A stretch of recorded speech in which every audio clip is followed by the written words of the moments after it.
to the next picture, we can see the mushrooms with the phallus, the stem, going into the cap, which is the vulva. And we see that the mushroom is actually literally a picture of sexual intercourse and union between male and female. Now remember, in our image created we them. In the image, the sexual act is what creates all humans, isn't it? Without that, it's not going to happen unless you're born in a test tube. Well, the other one that we commonly see is at Valentine's Day with the arrow through the heart, of course. Yeah. Talk about imagery, yeah. And on the front page of my on the very first page of my jamesarthur.net website, there's a picture that I say, click on the heart to enter, and it's the shape of a mushroom. It's actually a mushroom in the shape of a heart. Mm-hmm.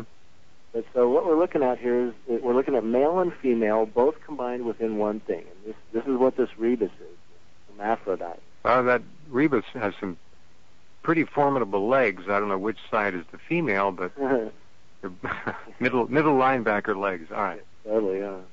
That's been working out there. And then at the bottom we have the mound. It's standing on a mound because the mushrooms, when they grow underground, they pop up, and first they're under a mound. And they're hard to find. Usually if you go out and look for them, you'll see mounds, and we can teach you that if you go to some of these mushroom fairs and festivals, is that you look for the bumps, because when you move the pine needles out of the way on a bump, then all of a sudden there you find the mushrooms under.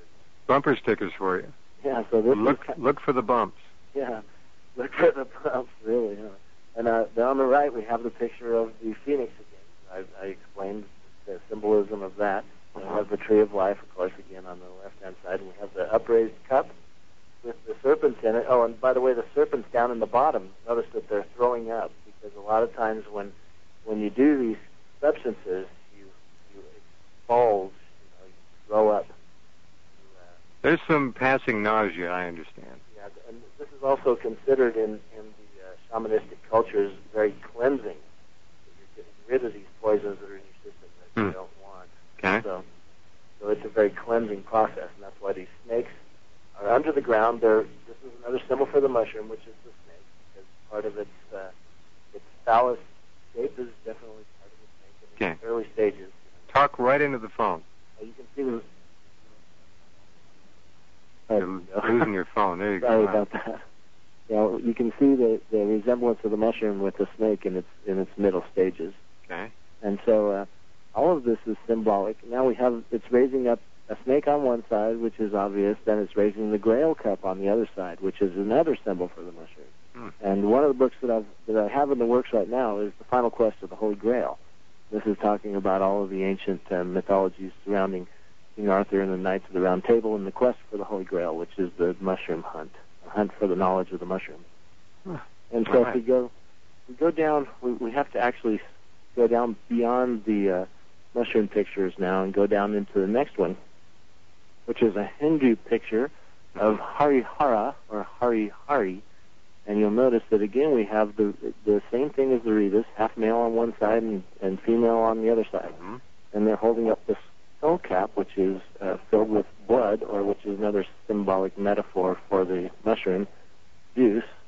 And they're holding it up and they're having different emblems. And then you look down at the bottom, and obviously we have a bunch of mushrooms all around these ancient Hindu.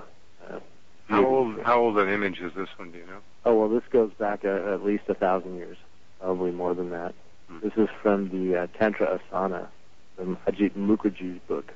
It's a really incredible book on Hindu art. So we have this obvious symbolism, and then you have the golden cap, which is the round thing that they're standing on there with the white spots. Now this brings to mind a plate of gold, and if you look at the picture right below that, you see a big golden plate. Now, which mushroom is that? This is the Amanita muscaria. And in what stage? This is in its full-grown stage. And it's full-grown, flattened-out cap, and you'll notice how it looks gold.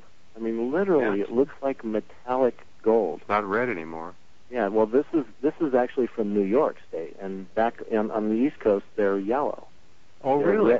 They're red out here on the West Coast, and they're red over in Europe. But back in New York, where certain religions were formed, Mormonism, for one, where Joseph Smith found the golden plates, and that's another book that's in the works that I told you about the last time. It's almost done, by the way, and it would have been done this week had there not been a forest fire up by where I live. Oh. That was a bummer. Yeah. But so anyway, then we proceed down to the next picture below, and we're back into Mesopotamia here, and the clay tablets and the cuneiform tablets, and look at this person pointing at the mushroom right there. Right on a staff of some kind. It's right there. It's a big. It just totally looks like a psilocybe, the liberty caps that grow up in Washington. Oh yeah, yes, conical. Look just like that. But that's a little bigger than they usually are. Yeah, exactly. But representational of maybe importance, Absolutely. Impact, what it can do for people. Right. Well, this is where the original concepts came from, and these. If you're, and I know you are familiar with Zechariah Sitchin's work, sure, where he talks about Enki and Enlil, the two brothers that came from Sirius. Mm-hmm. Well, look at this is one of those ancient Sumerian pictures which has interesting things in the skies too. Absolutely, this is one of those ones that has interesting-looking, strange flying objects here. So we have definite mythology, and obviously, since one of the first and most primary main stories about primitive man and their ascent out of the goop, the primordial ooze, the whatever you want to call it, our ascent into becoming human, deals with this great story about man eating of this thing that opened its eyes. And then it was given to by a god named Ea, who actually was wound up being condemned by the other gods because they didn't want him to give it to us.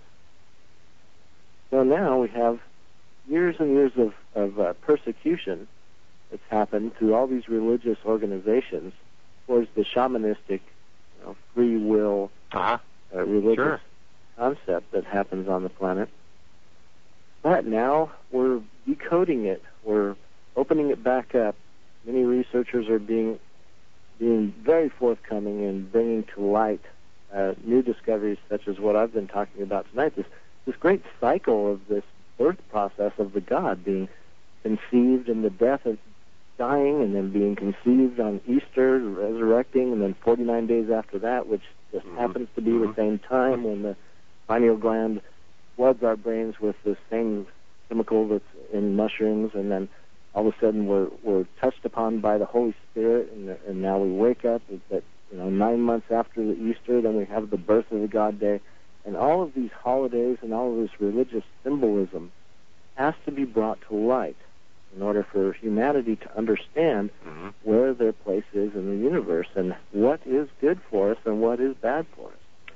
Really well said. A quick question someone has written in and asked, what variety of pine trees do the Amanitas favor?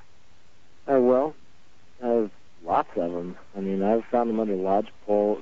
They're mainly coniferous trees. And I know I keep saying pine, but it's also pine, spruce, fir, cedars, and it also grows under oak, and it grows under birch. Wow. So we find lots of symbolism for the birch trees in ancient literature, too. Wow. Very quickly again, Arthur, James, rather, when will you be appearing at the National UFO event? This is September 14th to 16th in Austin, Texas. Okay. And that was a great one. I'd love to see people there. Come up and say hello. Very good. James Arthur, thank you. We got to run. I really appreciate it. Look forward to our Christmas visit. Okay, James Arthur, and what a fascinating program. Hope you've enjoyed it. We'll take a little 21-hour break and be right back tomorrow evening.